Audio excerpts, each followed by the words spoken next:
Hello guys and welcome back to Cooking with Sadaf. Today I'm gonna show you how to make some amazing Swiss rolls.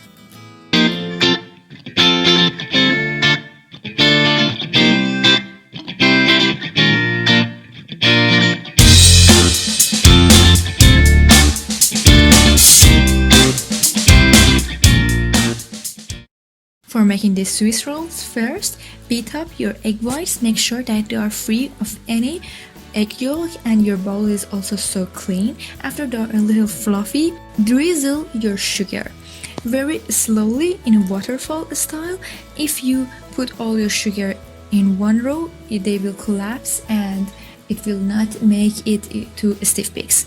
Then make sure that you have added some cream of tartar or white vinegar or even apple cider. After you have finished drizzling all of your sugar, make sure that you are reaching your egg whites into a stiff peak.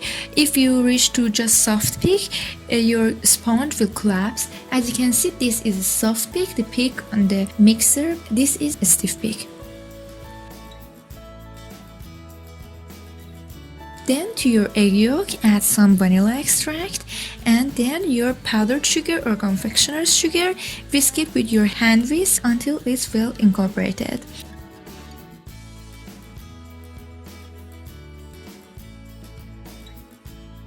After you have finished whisking, you can use an electric mixer to make sure that it is changed in color, it is lighter and a little fluffy and gets a little volume.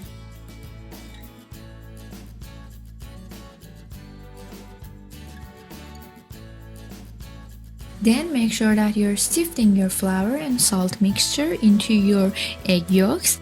If you don't sift it, it will remain with lumps. Gently mix in your flour and egg yolks. You can using a spatula.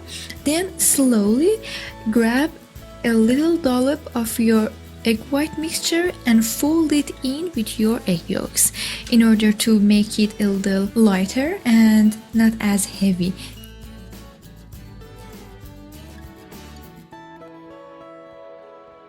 Then sift in the remaining part of your flour mixture and again slowly just fold in your flour into your cake batter.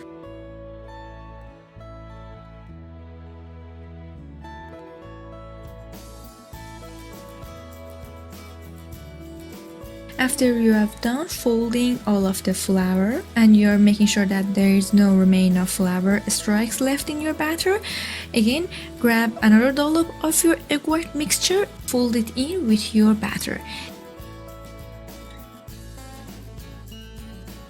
Then slowly and gently pour your batter into your egg whites and using a spatula or hand whisk, just fold in your batter into your egg white and make sure that you are not deflating the air bubbles into the egg whites because we need that to make our sponge very soft and fluffy.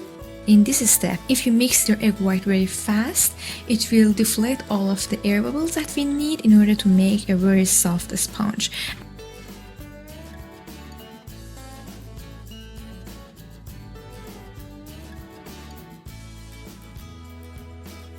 After you have made sure that all of your egg whites are incorporated, line a baking sheet with parchment paper and preheat your oven.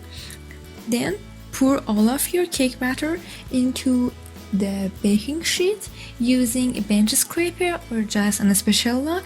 Make sure that you're evenly spreading the cake batter into the baking sheet. This is a very important step because if it's not even, it will not bake evenly too.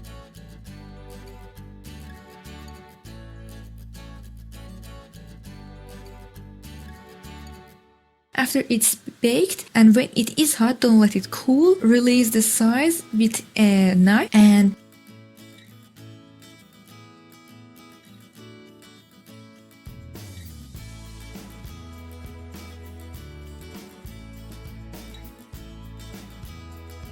quickly sift some confectioner's sugar or powdered sugar into the cake. Pay attention that our cake is still hot and we didn't let it cool.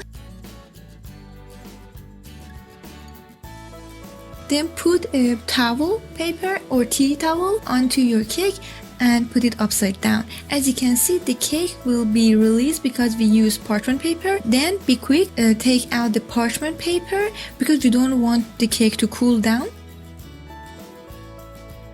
Sift another layer of confectioner's sugar, put another tea towel onto your cake, and very slowly with the tea towel roll your cake while it's hot. If you roll the cake while it's hot, it will hold its shape, and after you have rolled it out, it will not be cracked. This is a really important step. Then whip your heavy cream, or if you have heavy whipping cream, until you reach stiff peaks. And we want to use a little bit of powdered sugar to make our heavy cream sweet. I use a little vanilla extract too to give it some flavor.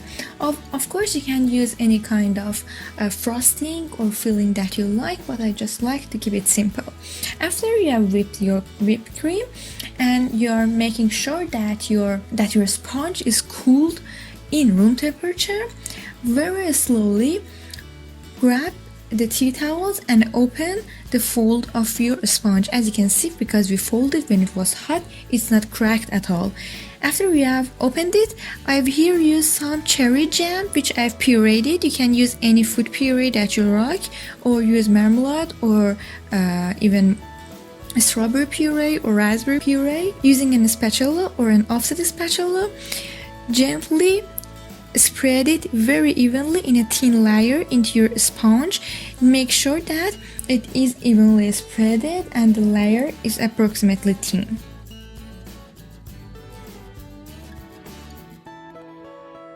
You can use fruit preserves like strawberry preserve or cherry preserve too. Because I didn't have access to preserve, I mixed some of my strawberry jam with a food blender to make a fruit preserve.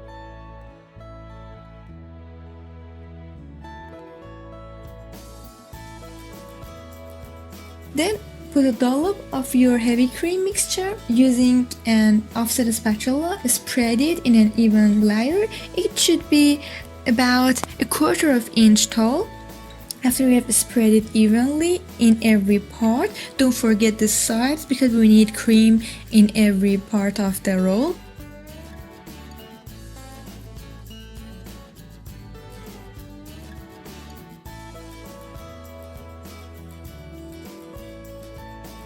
Roll down your sponge very gently, and while you're rolling, attach the tea towel and put it in a plate that you want to serve. Ultimately, I suggest that you chill your Swiss roll about a night or 6 hours. Even 2 hours is cool, but the more it's chilled, the better the preserve and the cream is going into the sponge, and it gives it more depth of a flavor.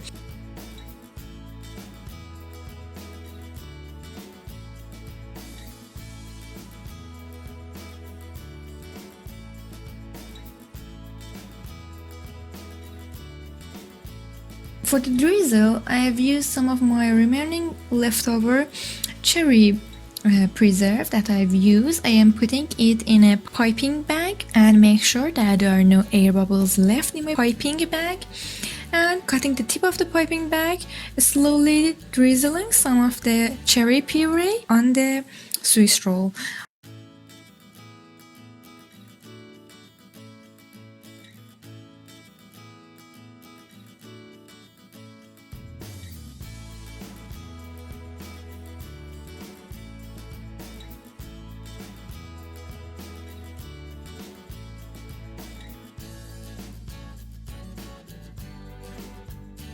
I recommend that you try it. It is really fresh and amazing. And I am cutting it with a serrated knife because I want to preserve that roll shape.